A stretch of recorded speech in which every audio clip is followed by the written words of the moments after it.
Hey YouTube, 4JP500 here today with another airsoft gun review.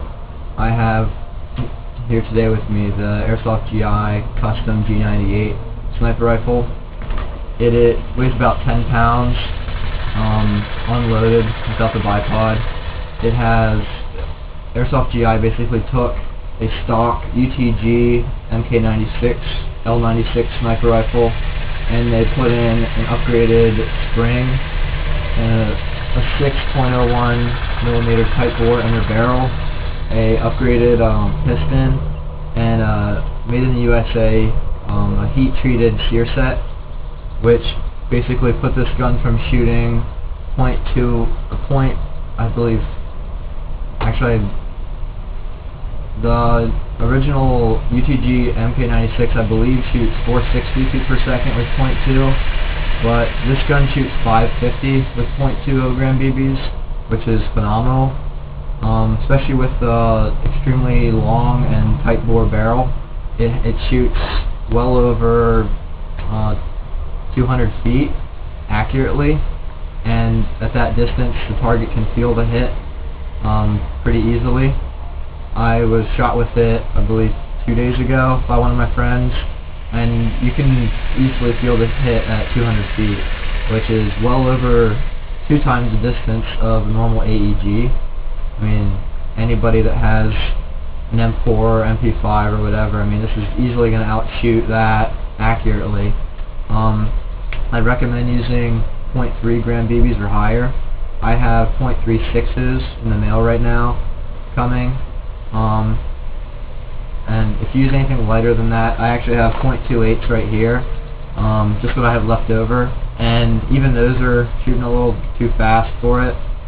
I calculated that this gun with .36 gram BBs will be shooting 410 feet per second using a little physics formulas, which, I mean, that's faster than most people's AEGs are shooting, and that's a .36 gram BB, not a .20 gram BB.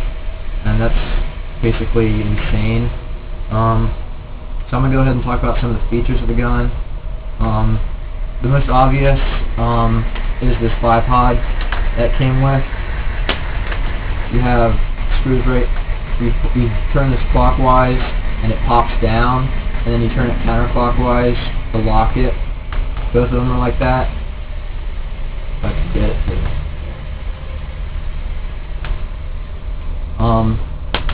what I like about this is its quick detach. There's a button underneath that you push forward and the bipod comes right off. It has a lever and Picatinny rail on either side of the bipod, and it has a quick detach attached hole in the front that, if I could see it, you just push it right on and you're ready to go. And it's a really good bipod. It keeps this gun, which is about 10 pounds weight, which can get really heavy if you don't have a bipod.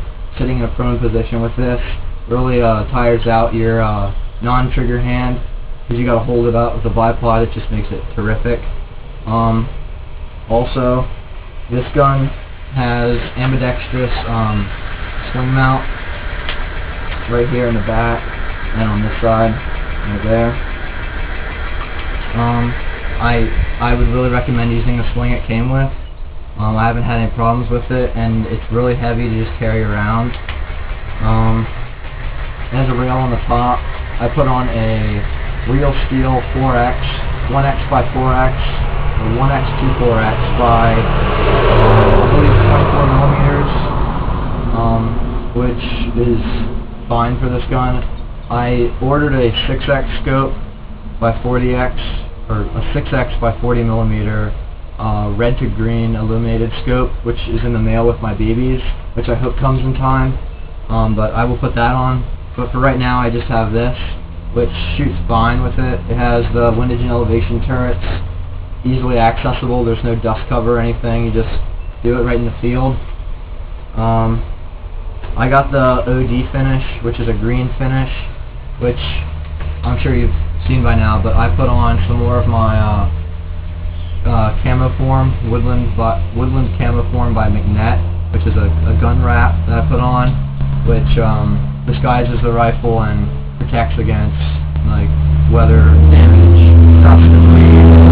I also wrapped it on the front to hide the orange tip, which is the main thing that enemies see on your gun, is the orange tip.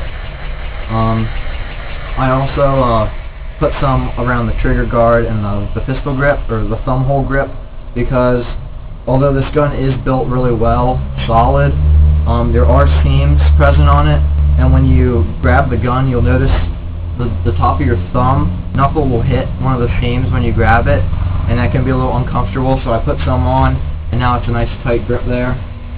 The bolt is really heavy. It is somewhat difficult to pull back. I mean, it's not hard to pull back, but sometimes it will double feed if you don't pull it back correctly the first time. You just have to make sure that when you pull it back completely, all the way back, all the way forward and down. And I won't have any problems with it jamming or anything. Has an elevated cheek rest, which you can adjust with an Allen wrench, which keeps it pretty comfortable because it gets your head right in front of the scope where it should be. There's also an adjustable butt rest, which is also use an Allen wrench to adjust back if you need some more distance between your eye and the scope. They came with two 22 round steel magazines, which are spring loaded, which I think is awesome because I don't like having to hit the button and pull it out. I just like the spring loaded. Came with two of those. Came with a speed loader with a special attachment for these magazines, which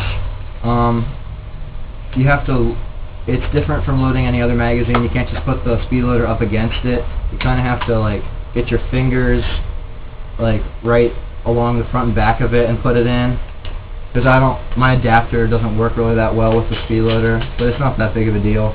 It came with a long unjamming rod and the owner's manual, basically how to put it together. When I got it, it came in two pieces, top receiver and the stock, and it came with 3 Allen keys. This is just the little one. The little one right in front of the magazine release is a little hop-up adjustment. You use this. You turn it clockwise to add hop-up, and you turn it counterclockwise to reduce the hop-up. But it also came with a bigger Allen wrench, which underneath, right here, there's a hole. You put the two pieces together, the top receiver and the bottom, and you tighten it. And also, there's another one behind the trigger.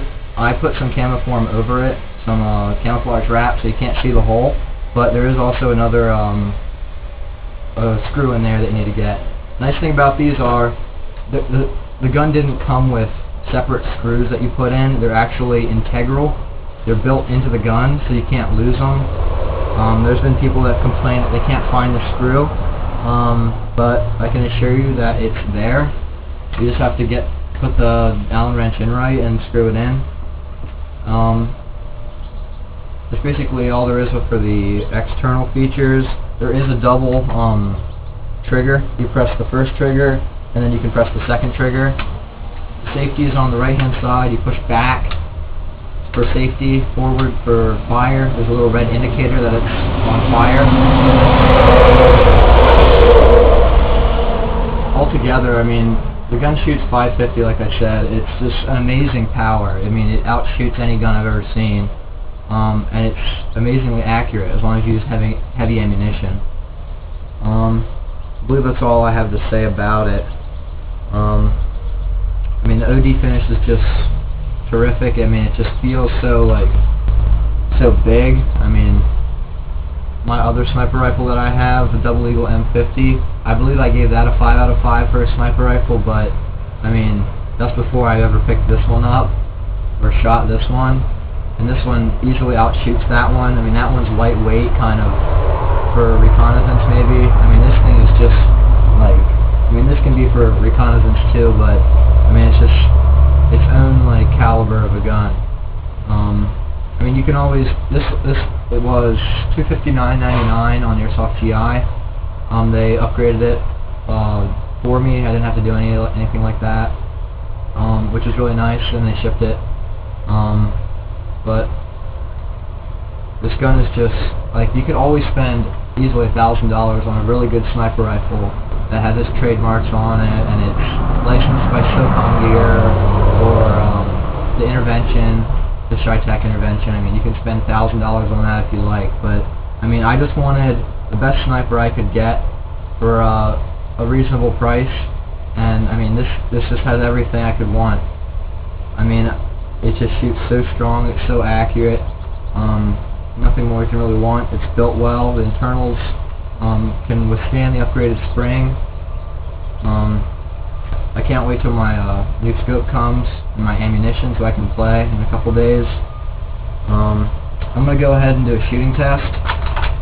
I am using .28 though, so the shots will be fairly accurate, but I mean, this thing is like, it throws BBs all over the place if they're not heavy enough. So I'm sure that the shooting test will be, the grouping will be tight, but not as tight as if I was using .36. So I'm going to go ahead and do the shooting test for